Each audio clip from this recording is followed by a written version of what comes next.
Arc Raiders is in a strange place right now. Friendly players are dwindling fast, and even if you do find someone who doesn't shoot you immediately, it's a 50-50 on whether they stab you in the back. But here's the truth. Most betrayals are preventable, and today I'm going to show you exactly how to make players not want to kill you. In Arc Raiders, you absolutely cannot look like prey, but you also don't want to look like a bloodthirsty predator either. You want to somehow have the aura of a predator that's content with either outcome, peace and extract together, or a war where the best raider survives. There's a certain psychology to solos that most people overlook. When you run into another player, they're making snap judgments about you in a fraction of a second. Are you prey? If so, they'll delete you instantly. Are you a predator? If that's the case, they'll shoot you out of fear and trying to guarantee their own survival. Side note, you can try to rule by fear, but that has not worked out historically for people as soon as they're on the back foot. But if you can project the vibe of, yes, I could kill you, but I don't need to, or even you could kill me, but it won't benefit you at all, in fact, it might harm you, that's the sweet spot. That's the exact moment players hesitate, and hesitation, my friends, is exactly what you want. This entire thing is about shifting how players perceive you in game so they don't think betrayal is safe,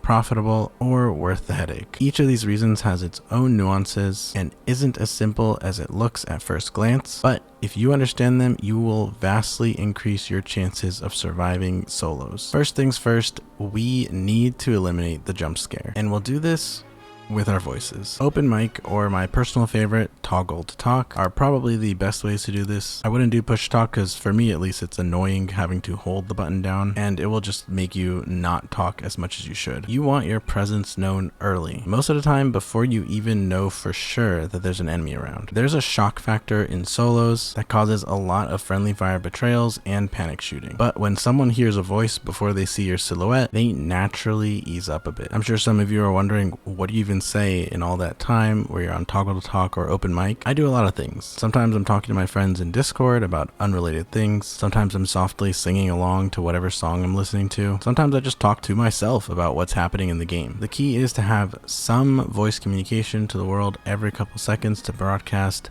I'm just here and I'm chilling. I want to stress that this one is extremely important to your survival. Think of the times that you've met someone and they were jump scaring you and they didn't say a word and you kind of felt panicked enough to just shoot them. Yeah, that happens to everyone. Or think of the other times that someone doesn't have a mic at all, so you just can't really know if you can trust them or not. Important PSA about audio though, you should turn off the automatic gain control setting. I'm mostly speaking about PC players. I'm not sure if consoles should do it too. I have a full video on why you should turn that off on my channel if you want to check that out. If you don't, just trust me and turn it off. Next, we have the warm, friendly greeting. When you see someone, or even if you suspect someone's nearby, throw out a quick greeting. You can say, yo, what's up? What's up, bro? Hey, how you doing? People underestimate how good this is. Once someone hears your voice, they treat you like a person and not like a loot pinata. Are the betrayals still possible? Yes, but the percentage drops way down. Next is secretly testing people. You don't have to trust people for no reason. You can actually have them earn your trust, even if they don't realize that they've earned it. Here are the two that I use a lot. Number one, turn your back to them briefly. If you're talking to people beyond a brief hello, start testing them by turning around during the conversation and just doing idle movements that show your back to them. If you do it this way, you can still keep your camera looking at them even when you're turned around. If they don't pull out their gun or they also just start idling around, that's a good sign. It's not a guarantee, but it's a strong signal that they are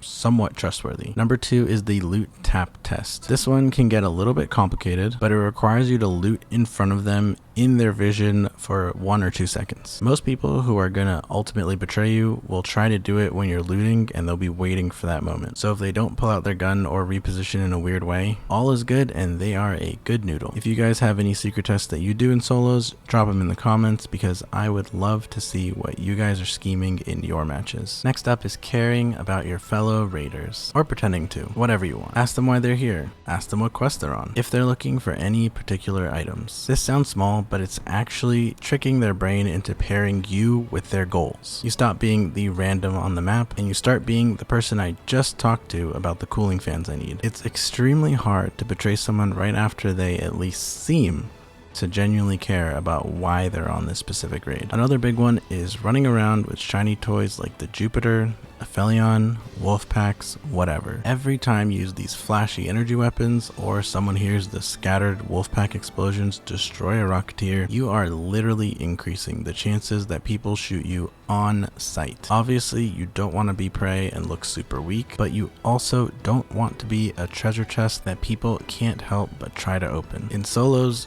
just run gear that people aren't going to risk their life for. Trust me on that one. Next up is understanding loot context. Location, location, location. They say that where you meet someone is much more important than who you meet. Now, there are two kinds of places in Arc Raiders where meeting people is the most dangerous. Number one, and pretty obvious, is near a high value loot room. If you run into someone at a big famous loot spot, they assume you took the loot. Doesn't matter if you didn't, you're already looking real good to shoot and loot. You can try to disarm the situation by saying didn't loot it yet, or the loot was trash, or just offer to split something small, but you have to remember that that loot spot was probably the entire reason they loaded up into the map, so now you are a walking objective. Personally, I would probably resort to dropping something purple or blue and then saying something like, this place didn't really have anything, but you can have this purple, I don't really care, and then you go on your merry way. Situation 2 that is very dangerous is in a hidden corner of the map. I'm talking places like spaceport tunnels, the edges of the map. People betray here because they feel unseen. No witnesses and high temptation. You actually need more voice presence and caution in these areas. I don't necessarily recommend hanging around these areas because I feel like this is where a lot of people like to take pot shots and shoot on sight, because a big fear in solos is that a third party will come to save you. Side note, I love that in this game people will actually shoot the aggressor in most cases when playing solos. It just adds an extra layer of protection for people who want to play peacefully. A really simple one, but if something feels off,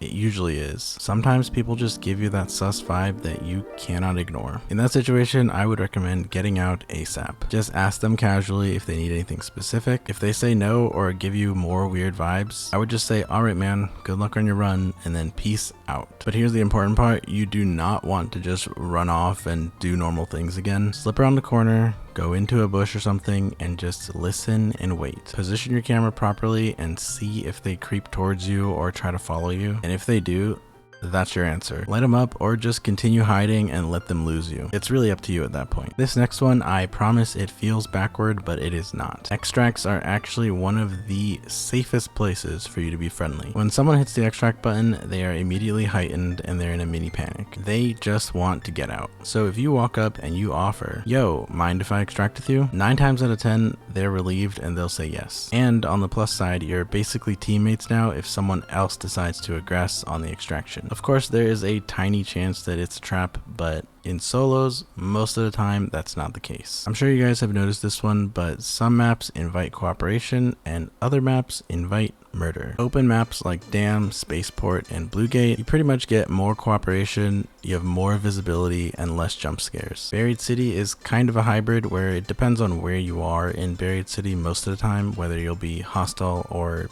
able to talk to people. Then you have Stella Montis. Extremely close quarters, dark corners everywhere. It's harder to be friendly, easy for someone to surprise kill you, but ironically, voice chatting here is extremely strong because everyone is already tense and they are looking for some kind of peace and safety. I highly recommend toggle miking in Stella Montis, even at night. So just prepare yourself mentally if you're going into Stella Montis. All of this boils down to one idea. You want players to believe that you are a predator, but a predator who is fully sated, not bloodthirsty, not weak, not timid, just confident. Confident enough to talk, confident enough not to whip your gun out instantly, confident enough to walk away. People hesitate to betray someone if they think, if this goes wrong, I die. And if you can project that energy consistently, your betrayals will drop massively. I think that if you guys use these techniques in your solo matches, you'll find yourself feeling more confident, less stressed, and extracting a whole lot more. If you guys found this video helpful and insightful, give the video a like and subscribe if you want to see more breakdown content like this in the future. I will see you guys next time.